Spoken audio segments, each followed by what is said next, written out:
It's out. Superman Year 1. Written by Frank Millar and art by John Romita Jr. We have been waiting for this. I've been waiting for this because I was kind of excited to see how Frank Millar, who used to be a really good writer, he's gonna write this, and how a terrible artist, yes, John Romita Jr. used to not be good. He's a little bit better in this, but not by much. I wanted to see how that was gonna work. Before I get into my opinion about Superman Year 1, if this is your first time here, why don't you consider subscribing to the channel for more videos like this. I'm going to be doing comic book reviews every week, and also there's Lego videos, X-Men videos, and Marvel news videos on the channel. Go check out all of that stuff, and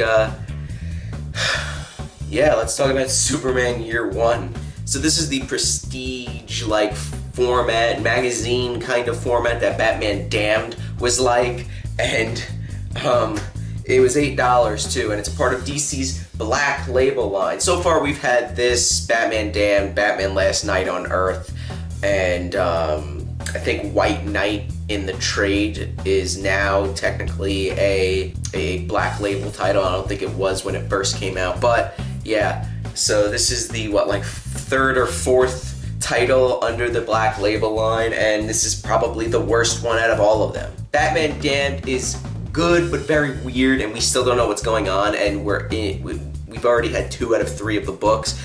Batman Last Night on Earth is really dang good, and then we have this. So going from all that to this, it's not really that good. And as you can see, there's Jor-El, and that just sums up my whole reaction to this book. I don't think there's anything in here too controversial, like the whole Batman Damned issue 1 situation, if you know what I'm talking about.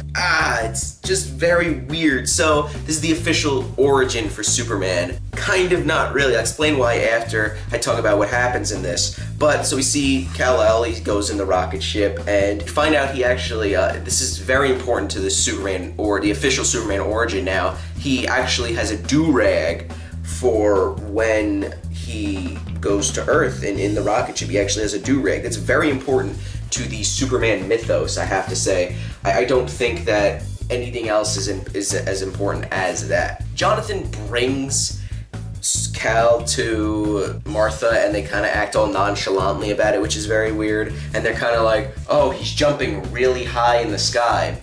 That's weird. Oh, he's probably different. Very weird reactions to that. We see different parts of his childhood, and I just want to show you guys something.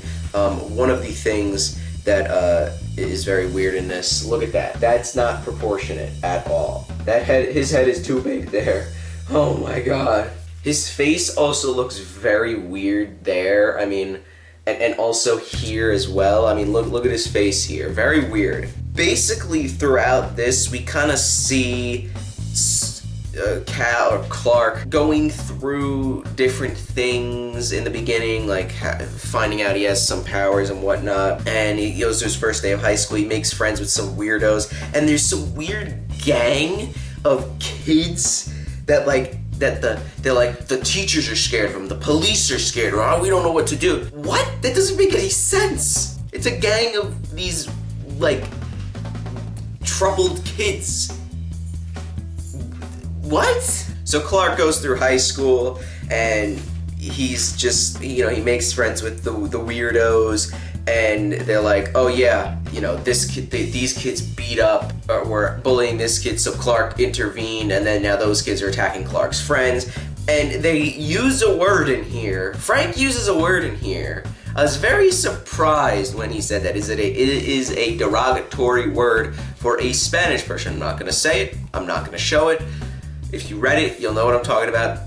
I'm surprised they put that in there, because I understand it's the Black Label. You could do nudity, cursing, whatever you want for the Black Label, but that's going a little too far, I think. So then Lana Lang starts talking to Clark, and this one kid, and she's like, listen, I have photos that'll definitely help us against the case for the kid gang, whatever, and this kid overhears, and they basically attack Lana at her, or she thinks it's Clark, so she goes outside and she gets attacked and almost raped by these kids, and Clark beats the crap out of them, and then Clark shows her that that he has powers, and they kind of start dating and they kiss and all that, and he's on the football team and all this. We find out that Clark enlisted in the Navy.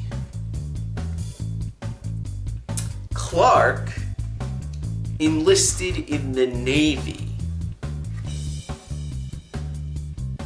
What the Frank? That doesn't even make sense. Like, shouldn't Clark, like, we've seen this with Spider-Man. With great power comes great responsibility, okay?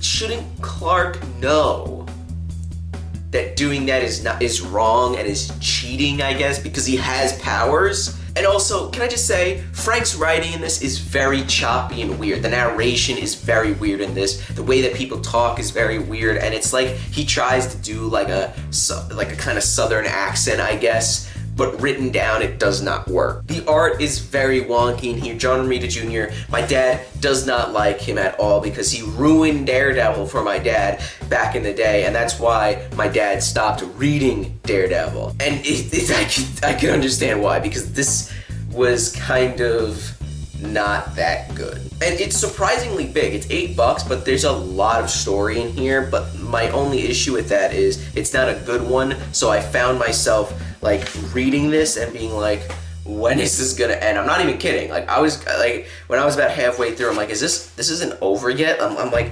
I'm not even halfway done yet? So the writing is wonky, the art is wonky. I don't really have that much good to say about this book, other than that it came out.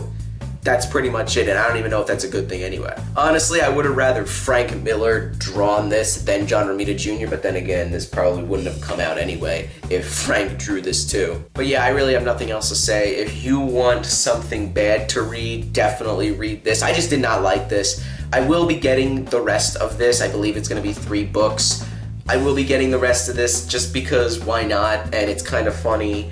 And also, it's Superman's official new origin. And like I said, it's not Superman year 1, okay? Because when you have a year 1, it's like, it's the first year of them being a superhero. Like, Batman year 1 is the first year, kind of Batman being Batman. This is not the first year of Superman being Superman.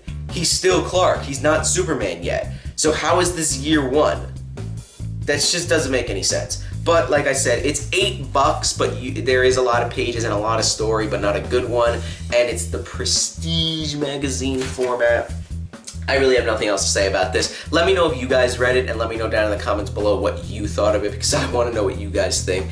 This is a little crazy, but that's it for this video. If you guys liked the video, why don't you give this video a like? Check out some of the other videos we have here posted on the channel. And if you like those as well as this one, why don't you consider subscribing to the channel as well? We have other videos on the channel. Go check them out. I have Marvel news videos going on because DC's not putting out that many things that are interesting, like this Superman year 1. They have this Harleen, like the new origin of Harley Quinn, like a reimagining, and the art is very weird in that. I don't even want to talk about that. I'm not even going to do a video on that. Just go look at the article on DC.com, whatever. Don't even worry about it. But that's it for this video, and I'll see you in the next one.